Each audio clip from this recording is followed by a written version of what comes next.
ಯಾಕೆ ಅಂತಂದ್ರೆ ಈ ಮೆಟ್ರೋಗೂ ನಮಗೂ ಏನಪ್ಪಾ ನಾವ್ ಯಾವಾಗ್ಲೂ ಒಂದ್ಸರಿ ಬಳಸ್ತೀವಿ, ಕೆಲವರು ಅಷ್ಟೇ ಬಳಸ್ತೀವಿ ಅಂತ ನಿಮಗಿರ್ಬಹುದು. ತಿಳ್ಕೊಳ್ಳಿ, ಈ ಪರಿಸ್ಥಿತಿಗೆ ಕಾರ್ಮಿಕ ವರ್ಗ, ರೈತ ವರ್ಗ ಮೌನ ವಹಿಸಿದ್ದೇ ಕಾರಣ. ಇನ್ನು ಯಾವ ವರ್ಗನೂ ಸಹ ಸಮಾಜದ ಸಮಸ್ಯೆಗಳಿಗೆ ಸ್ಪಂದಿಸಿ ಹೋರಾಟ ಮಾಡಿದಂತ ಇತಿಹಾಸ ಈ ದೇಶದಲ್ಲಿ ಇಲ್ಲ. ಇಡೀ ಐತಿಹಾಸಿಕ ಹೋರಾಟಗಳೆಲ್ಲವೂ ನಡೆದಿದ್ದು ಕಾರ್ಮಿಕರು ಮತ್ತು ರೈತರಿಂದ. ಇವತ್ತು ನೀವು ಪಡ್ಕೊಳ್ತಿರೋ ಕಾನೂನು ಸವಲತ್ತುಗಳು ಇವೆಲ್ಲವೂ ಸಿಕ್ಕಿರುವಂತದ್ದು ಆ ಹೋರಾಟಗಳ ಬಳುವಳಿ, ಆ ಹೋರಾಟಗಳ ಕೊಡುಗೆ.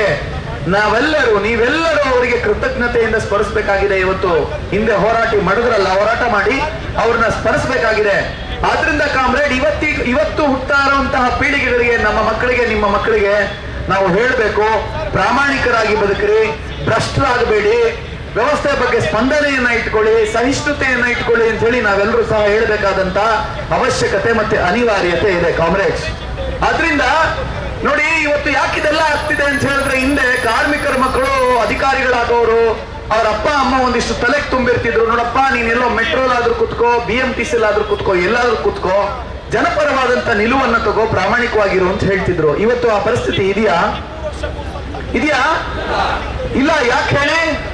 ಅವರಪ್ಪ ಅಮ್ಮ ಆ ಅಧಿಕಾರಿಗೆ 20 ಲಕ್ಷ 30 ಲಕ್ಷ ಖರ್ಚು ಮಾಡಿ ಓದಿಸಿರ್ತಾರೆ. ಅವ್ರು ಬಂದು ಅಲ್ಲಿ ಕುತ್ಕೊಂಡ ಮೇಲೆ ಈ ತರ ಎಲ್ಲ ದರೋಡೆ ಮಾಡ್ಲೇಬೇಕು.